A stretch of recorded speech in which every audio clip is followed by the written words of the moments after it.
My journey was a bit tough. The economy was very bad in Zimbabwe. No jobs, companies they were closing, so I decided to come here into South Africa looking for work.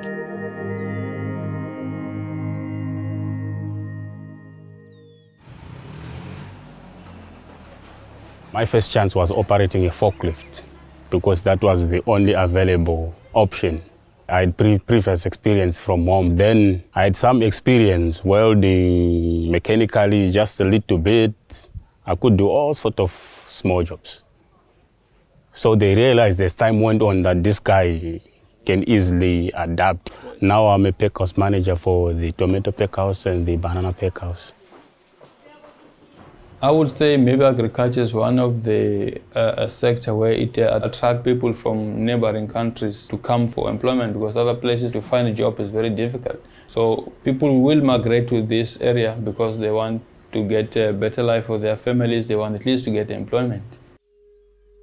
Africa is the youngest continent, full of energy, but at the same time is a continent with an enormous unemployment.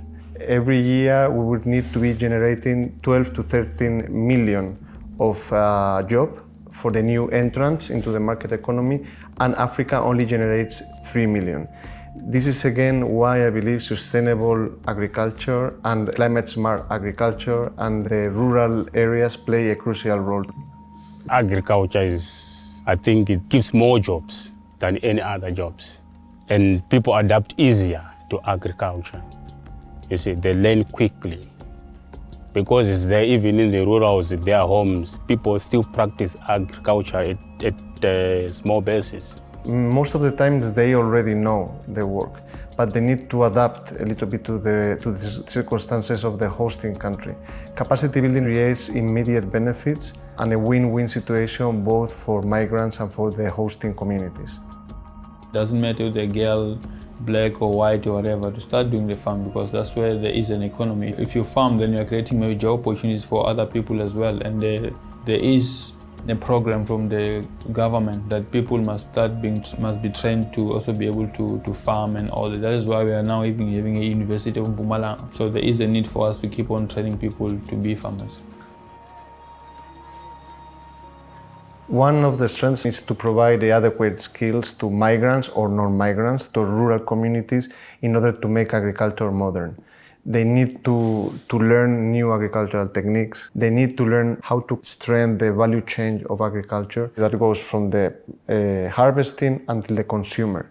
So to reinforce agrobusiness, to reinforce harvesting, transportation, market opportunities. We bring them to the land, we start working with them.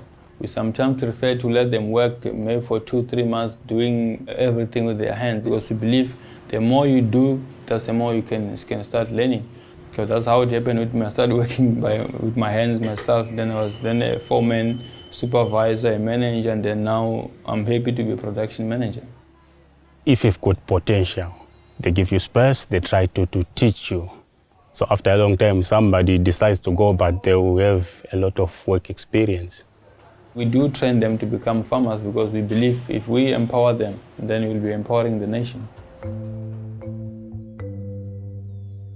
A big issue for us is that rural areas have been neglected and that youth live in rural areas. A growing population in Africa that is supposed to double by 2050, and that's why we're working constantly to make agriculture attractive, to connect agriculture with rural and urban linkages, to make agriculture part of the value chain, to make subsistence agriculture closer to agrobusiness, to bring innovation, to bring ideas and success stories so other youth, when watching the neighbors succeeding, can also replicate with a good example. When I came from home, to be frank, I was just an ordinary guy. But for now, I've learned a lot. I've got a 16-year-old boy who is in Zimbabwe. I send money every time there, after 3 months for food, for school fees, everything. You'll be going to university. I'm not worried about paying for him. I'll be able to do so. So it changes somebody's lives.